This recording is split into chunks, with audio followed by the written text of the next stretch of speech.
काला है कि गोरा है कि छोटा है कि मोटा है, आज तक किसी ने हमें कोई खबर नहीं दी। देवर्षि नारद कहने लगे इसलिए चिंतित, बोले हाँ। तो देवर्षि नारद कहने लगे देखो भोजराज कंस, तुम एक काम करो। बोले क्या? कि तुम बाबा नंद से एक छबरिया कमल के पुष्प मंगाओ और वो एक छबरिया कमल के पुष्प काली देह में जाएंगे लेने के लिए, और काली देह का जल इतना जहरीला है कि जो भी पशु पक्षी जल का पान करते हैं वो मर जाते हैं। तो कन्हैया वहां से पुष्प लेने के लिए नहीं जाएगा, और पत्र में लिख दो कि अगर एक छबरिया कमल के पुष्प नहीं मिले तो मैं तुम्हें कारागृह में डाल दूंगा। आज भोजराज कंस ने देवर्षि नारद की बात को मान करके बाबा नंद के लिए पत्र लिखा है, और उस पत्र में लिख दिया कि मुझे एक छबरिया कमल के पुष्प चाहिए। अगर कमल के पुष्प ला करके नहीं दिए तो मैं सारे ब्रजवासियों को तुम्हें कारागृह में डाल दूंगा। आज भोजराज कंस ने पत्र लिख करके बाबा नंद के यहाँ भिजवाया। बाबा नंद ने जैसे उस पत्र को पढ़ा है, बाबा नंद के नेत्रों से आंसू निकल पड़े हैं। उसी समय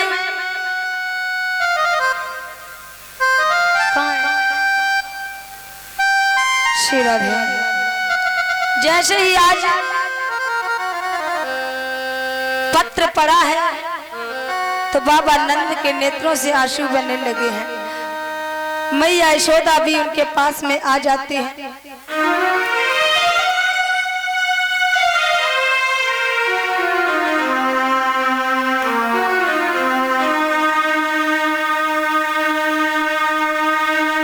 श्री राधे, तो मैया यशोदा कहने लगी क्या बात है, आप कुछ चिंतित दिखाई दे रहे हो।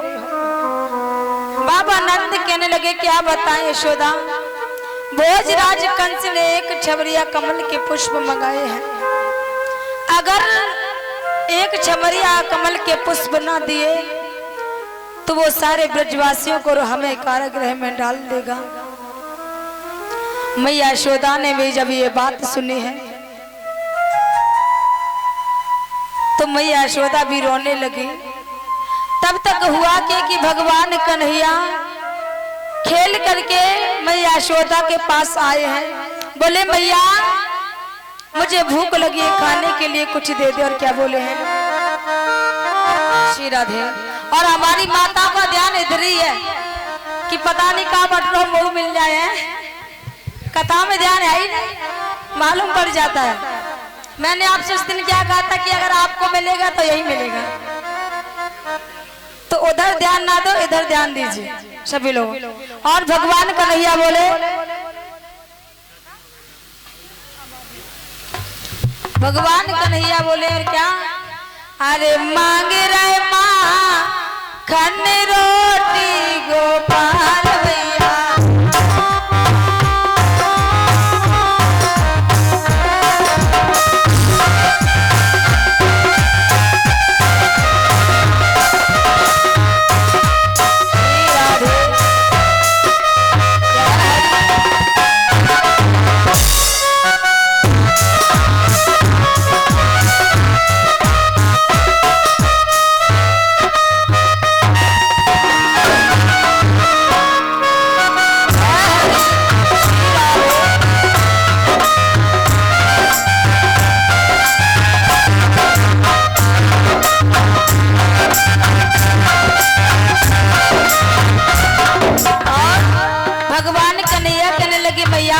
मुझे बहुत तेजी से भूख लगी, कुछ दे दो खाने के लिए। बोले मैया, और मैया यशोदा कहने लगी है, अरे मांग रहे माँ खाने रोटी गोपाल भैया, मांग रहे माँ खाने रोटी गोपाल